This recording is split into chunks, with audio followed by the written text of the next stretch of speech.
Hello and welcome to the Slingshot channel.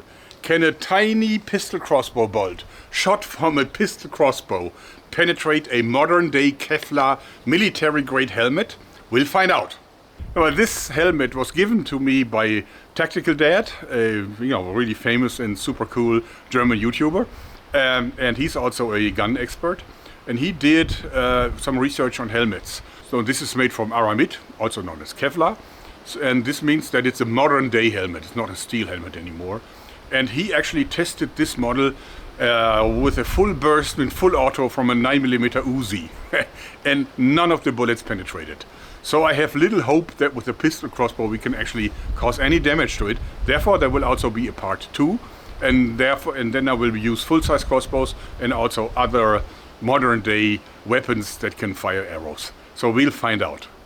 Das ist eine Norinco mit langem Lauf. Das ist richtig relevant, wie viel mehr Geschossenergie da rauskommt.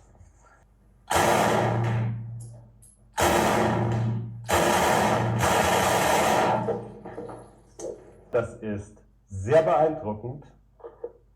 Hier ist kein einziger Schuss durchgegangen. So normally a helmet like this is also designed to stop shrapnel. And shrapnel is nothing but very, very sharp, very small pieces of steel. So this helmet should actually give you really good protection from a thing like this. But we'll find out. We will of course test this with the My Interceptor, and we will test 3 different bolts for it. We will also test this with the brand new EK Archery Revo 7 with 2 different bolt types. And we'll also test this with this CIA modded quote-unquote adder. And this adder actually is outfitted with the Venom Extreme limb set, which has 190 pounds of a draw weight. Alright, of course, for the unlikely event that one of the arrows penetrates, we also have to have a dummy for the head of an Austrian soldier. So I made this one. So in this packet there is a coconut, and it's wrapped actually in Schweineschnitzel. So chopped, pork chops basically, and then also wrapped in leather to simulate skin. So I'll put this into the helmet and then we'll see what happens. We're shooting with the My Interceptor first, and we'll use 3 different bolts. We have a bodkin tip, we have a classic hunting tip here, very sharp, and we have a Saxon war bolt.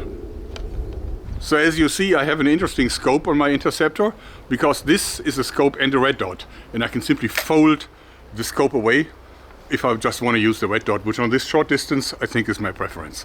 And I've put the link to the CVLife scope here that I think is a perfect match for the Interceptor. I put it down there for you. So now we start with the bodkin. And of course I'm using the 120 pound strongest limb set, because why would I use anything weaker? I expect that even this one won't cause serious damage to the helmet.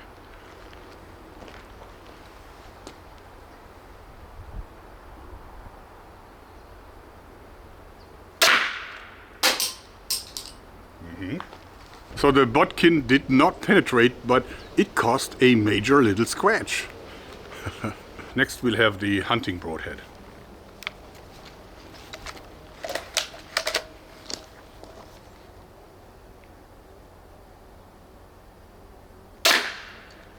Whoa!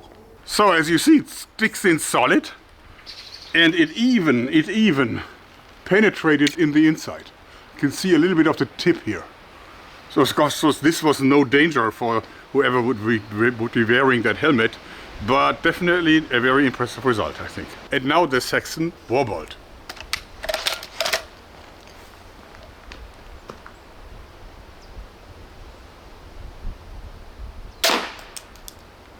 Okay. So this one did not stick, but it did cause a major scratch. And interestingly enough, it caused a little, see? Little bump here, so it deformed the helmet a little bit. And you can clearly see that there's aramid fibers sticking to the tip.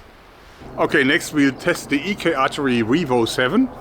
And of course there's been a lot of talk about that there's a limited choice of bolts for this one, but it's not really true, because we actually have these heavy bodkins here, which are really nice, made for EK Archery. And we have these hunting broadheads, and also Go Gun manufacturers and offer several arrow types, like of all different types. So there is now a really rich choice of arrows for this one already. So we'll start with the bodkin and then we'll use the hunting broadhead.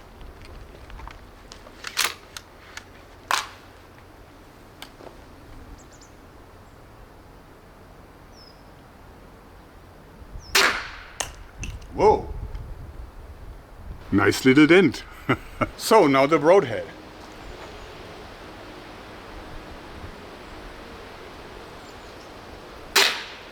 Whoa! So you see that it actually penetrated fairly deep, but that was not a perfect angle. So now the adder, first the bodkin, then the hunting broadhead, and then the bone breaker.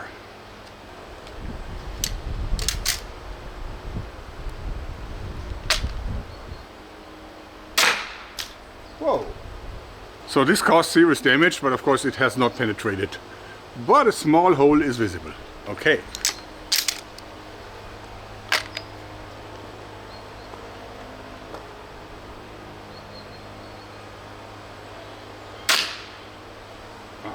So this was clearly the best penetration so far, and you can also see that the tip just pokes through.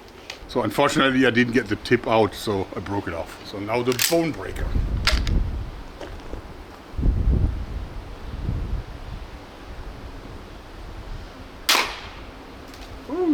Caused a very little dent, nothing serious, and that was to be expected because that's not the purpose of this bolt.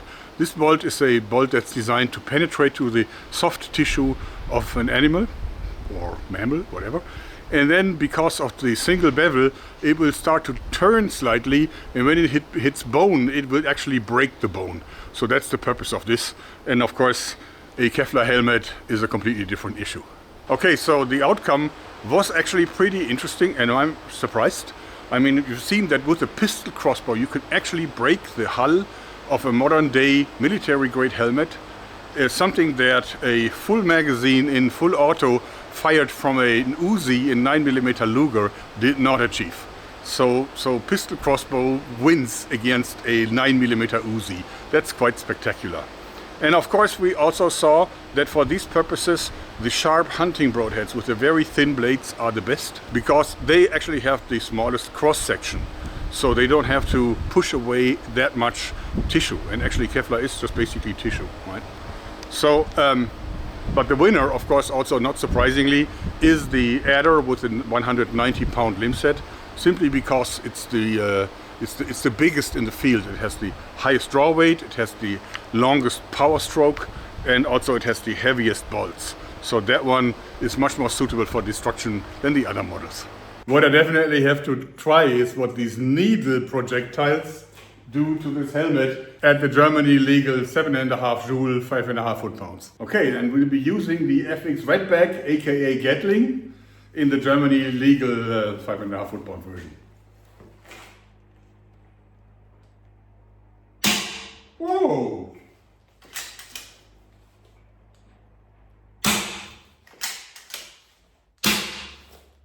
Hard to believe, but look at this. Went through. Wow. Best is that they hit so hard that it's actually super tough to get them out again.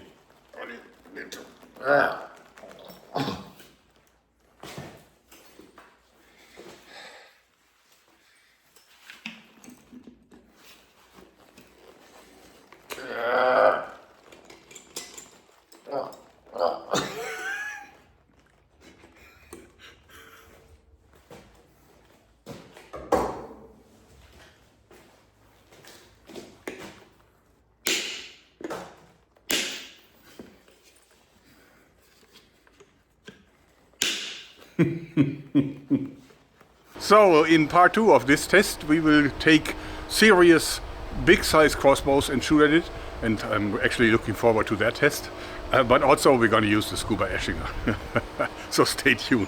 In any case, I hope you like this, because that's it for today. Thanks, and